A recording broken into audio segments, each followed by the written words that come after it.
സാഹിതീയമായ സാന്നിധ്യത്തിന് പുറമെ അലങ്കാരപരമായ അപഗ്രഥനങ്ങൾക്ക് വരെ വിധേയമായി ഇപ്പോഴും സജീവമായി ചർച്ച ചെയ്യപ്പെടുന്നു. ഗൗസുൽ ആലം മുഹയ്യിദ്ദീൻ അബ്ദുൽ ഖാദിർ ജീലാനി തങ്ങളുടെ മനാഖിബുകളെയും മഹത്വങ്ങളെയും ഭദ്രമായി സൂചിപ്പിക്കുകയും വ്യക്തമായി അടയാളപ്പെടുത്തുകയും ചെയ്തതാണ് മുഹയ്യിദ്ദീൻ മാല. എന്നാൽ ചില ആളുകൾ മുഹയ്യിദ്ദീൻ മാലയെ അപകീർത്തിപ്പെടുത്തുവാനും ഏകദൈവ വിശ്വാസത്തിന് വിരുദ്ധമായ ഒരു മാലയായി ചിത്രീകരിക്കാനും പാരായണം ചെയ്യപ്പെടാത്ത അല്ലെങ്കിൽ പാരായണ പുണ്യമില്ലാത്ത, പാരായണം കൊണ്ട് ദോഷം ലഭിക്കുന്ന ഒരു മാലയായി തള്ളിമാറ്റാനുമുള്ള ശ്രമങ്ങൾ പലപ്പോഴും നടന്നിട്ടുണ്ട്. കോഴിക്കോട്ടുകാരൻ ഖാദി മുഹമ്മദ് റഹിമഹുല്ലാഹ് മഹാനവറുകളുടെ ഇംഗിതത്തിനും ഇഷ്ടത്തിനും താൽപര്യത്തിനും അനുസൃതമായി ശൈഖ് അവറുകളെ കുറിച്ചുള്ള അപദാനങ്ങളെ അതിരുകടന്ന് എഴുതി വെച്ചതാണ് എന്ന ചില ആരോപണങ്ങൾ മാലയെക്കുറിച്ച് പലരും പറഞ്ഞു. യഥാർത്ഥത്തിൽ ഗൗസുൽ ആലം തങ്ങളെ കുറിച്ച് എഴുതിയ മാലയിലെ മുഴുവൻ പരാമർശങ്ങളും ഒരെണ്ണം പോലും മഹാനവറുകളുടെ ഭാഗത്തു നിന്ന് ഉള്ളതല്ല എന്ന് അതേ രചനയിൽ തന്നെ പറയുന്നുണ്ട്. ഗൗസുൽ ആലം തങ്ങളെ കുറിച്ച് ഞാൻ ഈ എഴുതിയതൊന്നും എന്റേതല്ല, ഇതെല്ലാം സ്വീകാര്യമായ ചരിത്രാവലംബങ്ങളിൽ നിന്ന് സ്വാംശീകരിച്ച് മനോഹരമായി ക്രോഡീകരിക്കുക മാത്രമാണ് ഞാൻ ചെയ്തിട്ടുള്ളത് എന്ന് രചയിതാവായ ഖാദി മുഹമ്മദ് അവറുകൾ പറയുന്നുണ്ട്. അതുകൊണ്ട് തന്നെ ഇന്നും അത് വിലയിരുത്തുകയും പഠിക്കുകയും ചെയ്യാവുന്ന വിധം സുതാര്യവും സുലഭവുമായ അവലംബങ്ങളെ ആസ്പദിച്ചുകൊണ്ടാണ് ഖാദി മുഹമ്മദ് അവറുകൾ ഇത്തരം ഒരു രചന നിർവഹിച്ചിട്ടുള്ളത്. മാലയിൽ തന്നെ വ്യക്തമായി അത് പറയുന്നുണ്ട്.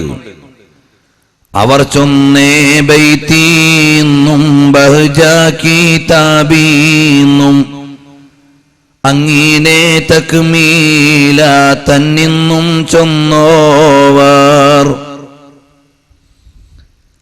ഞാൻ ഈ മാലയിൽ ഗൗസുൽ ആലം തങ്ങളെ കുറിച്ച് പറഞ്ഞത് മുഴുവനും മഹാനവറുകൾ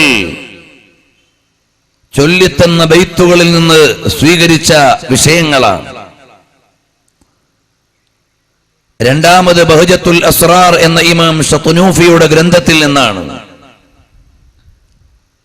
മഹാനവറുകളാണെങ്കിലോ ഹദീസ് പഠന മേഖലയിൽ നിവേദന രംഗത്ത് സ്വീകാര്യനായ പണ്ഡിതനാണെന്ന് ഇബ്നു ഹജർ അൽ അസ്ഖലാനി റഹിമഹുല്ലാഹ് അദ്ദുററുൽ കാമിനയിൽ പഠിപ്പിച്ചു തന്ന അല്ലെങ്കിൽ വ്യക്തിത്വം വെളിവാക്കി തന്ന മഹാനാണ് ഇമാം ശത്നൂഫി.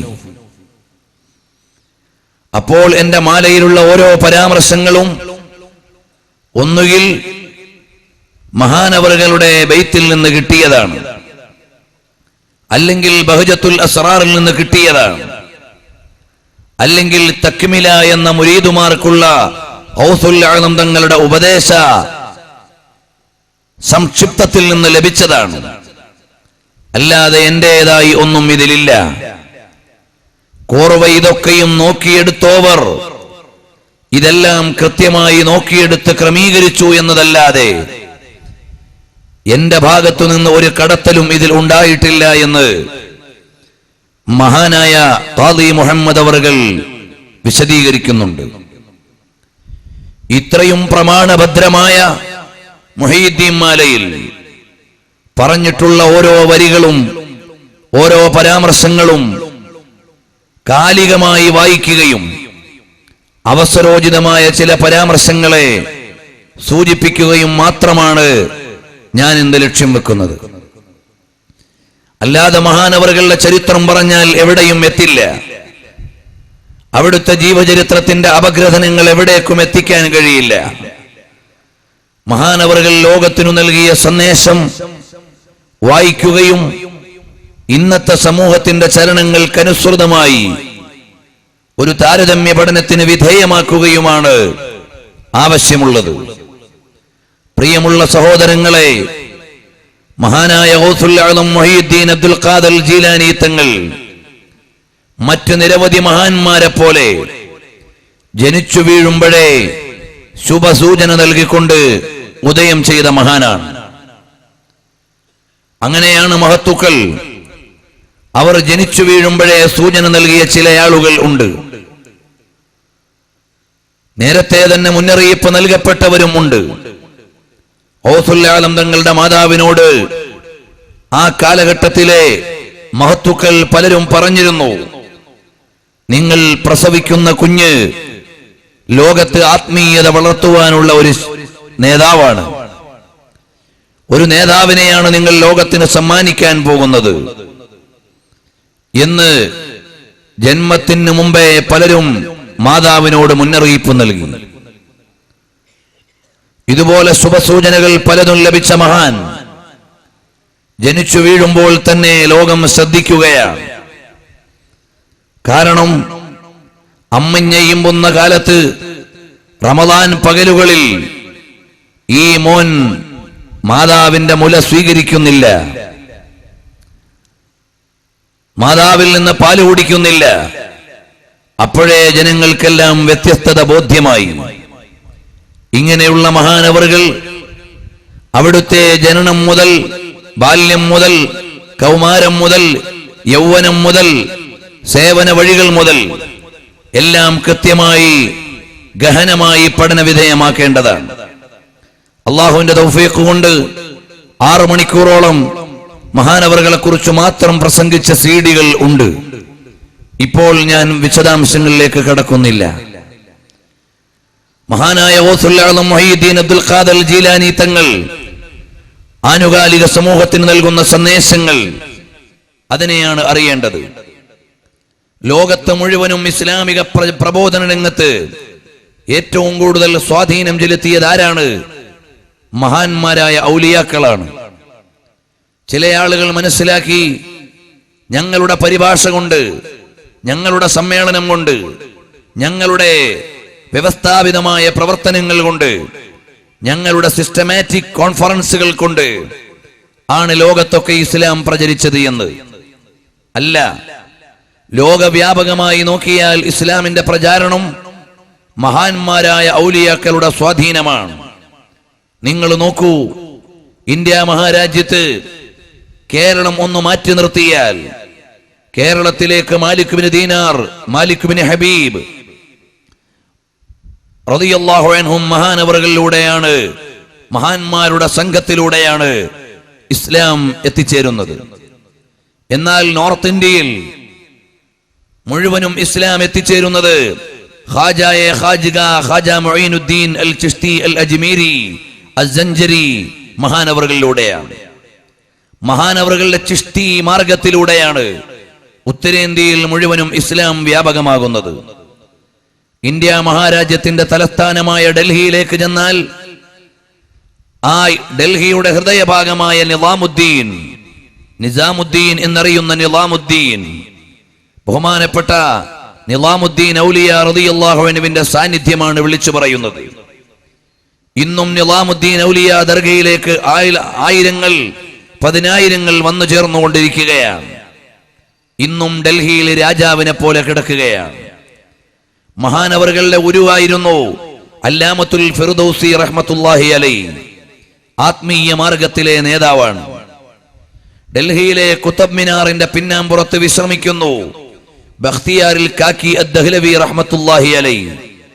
മഹാനവറുകൾ ഖാജ മുഈനുദ്ദീൻ ചിശ്തി റളിയല്ലാഹു അൻഹുവിന്റെ മുരീദുമാരിൽ ഒരാളാണ്. വലിയ ആശിഖുർ റസൂലാണ്. ഇമാം ഷാ വലിയുല്ലാഹി ദഹ്ലവി അഖ്ബാറുൽ അഖ്യാർ എന്ന ഗ്രന്ഥത്തിൽ മഹാനവറുകളെ കുറിച്ചുള്ള നിരവധി പരാമർശങ്ങൾ വളരെ വ്യാപകമായി നടത്തുന്നുണ്ട്. അവിടുത്തെ ബാല്യകാലം, അവിടുത്തെ സ്നേഹലോകം, അവിടുത്തെ ഇടപെടലുകൾ മഹാനായ ബഖ്തിയാർ കാക്കി ദഹ്ലവി റളിയല്ലാഹു അൻഹു ഗുരുവര്യരായ ഖാജ മുഈനുദ്ദീൻ തങ്ങളിലേക്ക് ചെന്നു ഇടയിൽ വെച്ച്. അപ്പോഴേക്ക് കൂടെ ആളുകൾ ഡൽഹി മുഴുവനും അജ്മീറിലേക്ക് പോയി എന്നാണ്. ഡൽഹി മുഴുവനും അജ്മീറിലേക്ക് ചെന്നിട്ട് പറഞ്ഞു, ഖാജ, ഞങ്ങൾക്ക് ഈ മഹാനവറുകളെ തിരിച്ചു തരാതെ ഞങ്ങൾ പോകില്ല. അങ്ങനെയാണത്രേ മഹാനവറുകൾ അങ്ങോട്ട് തിരിച്ചു വരുന്നത്, ഡൽഹിയിലേക്ക് തന്നെ തിരിച്ചു വരുന്നത്. അല്ലാമത്തുൽ മുനീരി റഹ്മത്തുള്ളാഹി അലൈഹി മഹാനവറുകളിലൂടെയാണ് ബീഹാറിലെ ഇസ്ലാമിക ചലനങ്ങൾ നടക്കുന്നത്.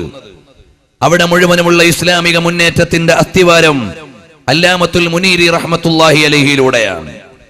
മഹാനവറുകൾ ഉമർ ബിൻ ഖത്താബ് റളിയല്ലാഹു അൻഹുവിന്റെ പേരക്കുട്ടികളിൽ ഒരാളാണ്. നിങ്ങൾ ബാംഗ്ലൂരിലേക്ക് പോയിട്ടില്ലേ? തവക്കൽ മസ്താൻ ദർഗ ഒഴിവാക്കിയിട്ട് ബാംഗ്ലൂരിനെ പറയാൻ കഴിയില്ല.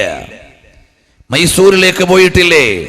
നിരവധി ഔലിയാക്കൾക്ക് പുറമെ കാലം കണ്ട ആത്മീയ ഗുരുക്കളിൽ ഒരാളായ ടിപ്പു സുൽത്താനെ മറന്നുകൊണ്ട് പറയാൻ കഴിയില്ല.